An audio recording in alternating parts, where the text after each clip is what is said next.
कर आने लगे, जिससे जानवर काफी दुखी हो गए और उन्होंने अपनी एक अलग सभा बुलाई। देखो, आज बकरी ने अपना इकलौता बेटा खो दिया, कल कोई और अपना बच्चा खोएगी, परसों कोई और, उससे अगले दिन किसी और का बच्चा जुदा हो जाएगा। हम सभी जानवरों को इस दुख का एक ना एक दिन सामना जरूर करना है।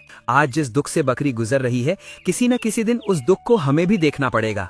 आज से हम शेर शहंशाह के आदेश को नहीं मानेंगे। अगर हमने उसके आदेश को नहीं माना तो वो हम सबको भी मार देगा और हमारे जो बाकी के बच्चे बचे हुए हैं वो उनको भी खा जाएगा। अभी तो वो हमसे हमारा एक बच्चा ही अपनी दावत के लिए मांगता है। अगर हमने उसका विरोध किया तो वो हमारे सारे बच्चों को मार देगा और हमें भी। इसीलिए ज्यादा नुकसान होने से तो अच्छा है हम थोड़े नुकसान पर ही सब्र किया जाए।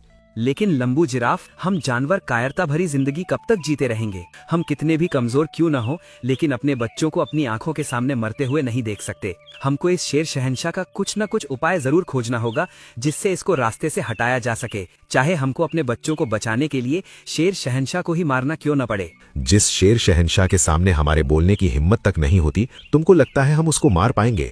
बाघ भाई, चादर उतनी ही फैलानी चाहिए जितने पैर हों। तुम्हारी बात बिल्कुल ठीक है, हमको पैर उतने ही फैलाने चाहिए जितनी चादर हो। अब भला कोई ना कोई तो तरकीब होगी जिससे हम अपने बच्चों को बचा सकें और इस शेर शहंशाह को अच्छा मजा चखा सकें। बल्लू काका, आप जंगल के सबसे बुद्धिमान और बुजुर्ग हो, इसलिए अब आप ही हमारी इस समस्या से निकलने में मदद करो।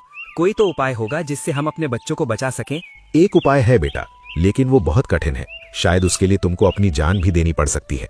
अगर शेर शहंशाह की जान लेने के लिए अपनी जान भी देनी पड़े तो मैं अपनी जान देने के लिए तैयार हूँ। बस आप वो तरकीब बताओ जिससे शेर शहंशाह को मारा जा सके। बताता हूँ, ध्यान से सुनो।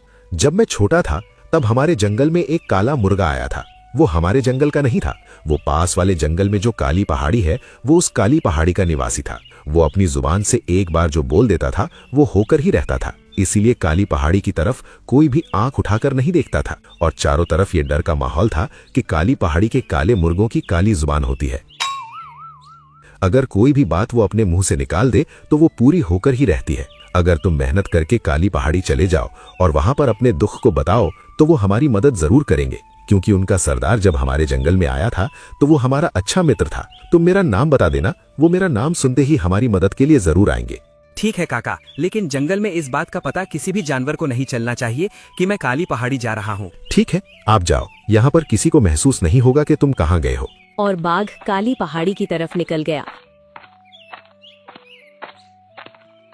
और वो दिन रात पैदल चलकर काली पहाड़ी के जंगल में पहुंच गया।